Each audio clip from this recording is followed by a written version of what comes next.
What if you could produce clean drinking water right out of thin air and without using electricity? That's what one Arizona-based startup is trying to do, using a combination of solar energy, material science, and data. Is this the next level of drinking water?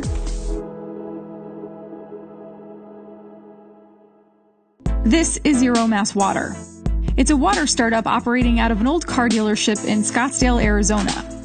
Zero Mass is building and selling solar-powered panels that harvest drinking water, called Source. The panels have been up and running in specific locations over the past couple years, but Source just became more widely available.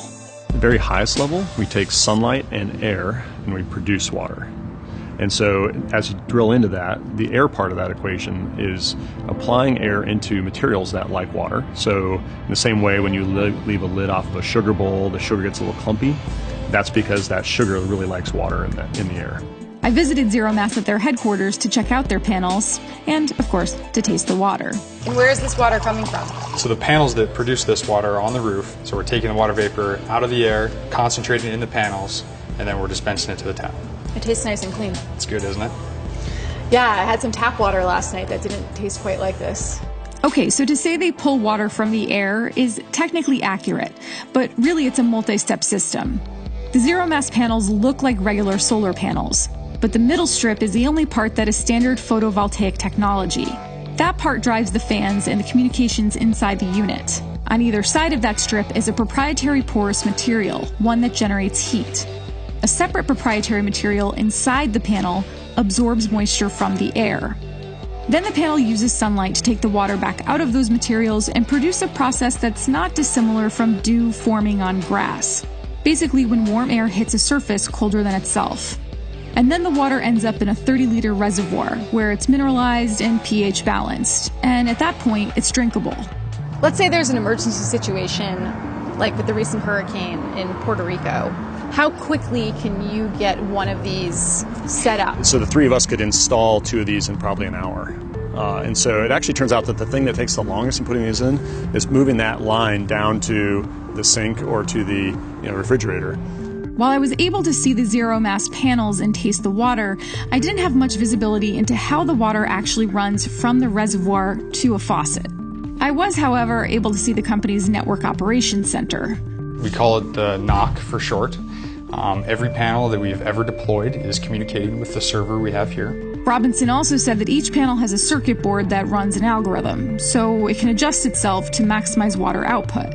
On average, each panel is supposed to produce 5 liters of water per day. But it is safe to assume that if you're in a less humid climate or a more dry climate, that your water output could be less. But yes. Here is probably very different from here in the Philippines, right? Yep. The two things that affect the amount of water we produce are the humidity in the atmosphere and the amount of solar energy that's available. Still, he says that Zero Mass panels are absolutely able to make water in the desert, even in a place as dry as Arizona.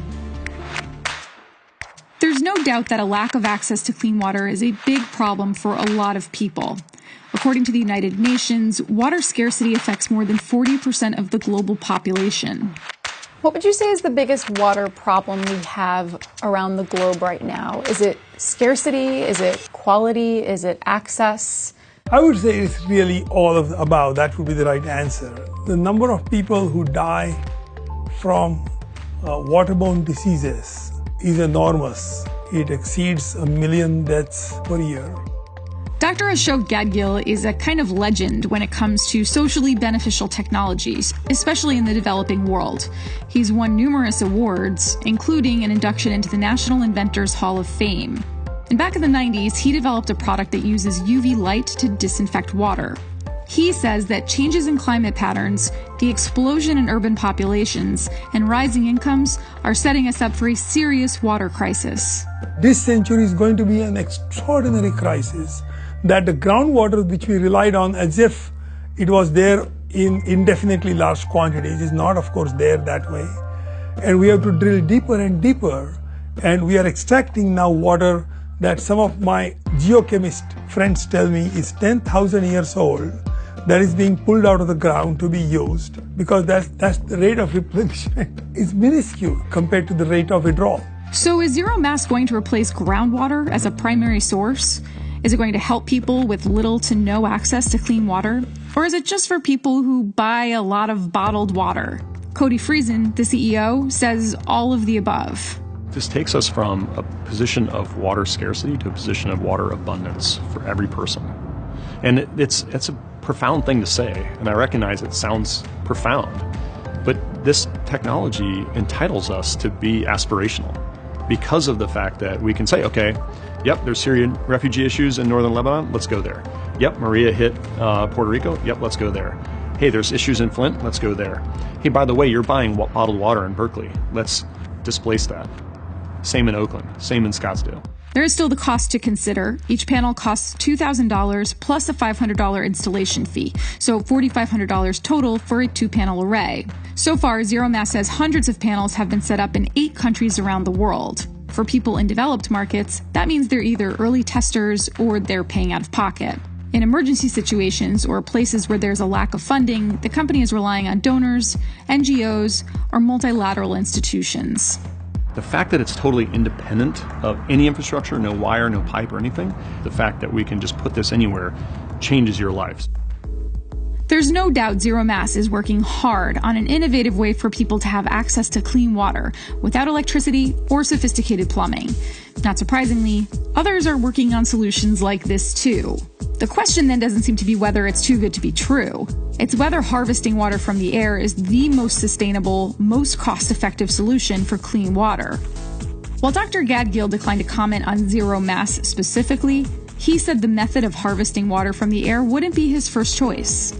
Pulling water from moisture, condensing water from moisture in the air is viable if I was on a desert island. I had lots of money and there was no other source of fresh water and I was going to die. Then the value of my life is what is now pitted against the cost of that water. Instead, he says conserving water and recycling water, like the stuff we flush down the toilet every day, are still more cost-effective than harvesting new water. We need to do both, but we should do whatever is cheaper and least damaging to the environment. In almost all cases, reusing the water seems to be the cheaper way to go. Similarly, conserving water seems to be a cheaper way to go before you start harvesting it from the air.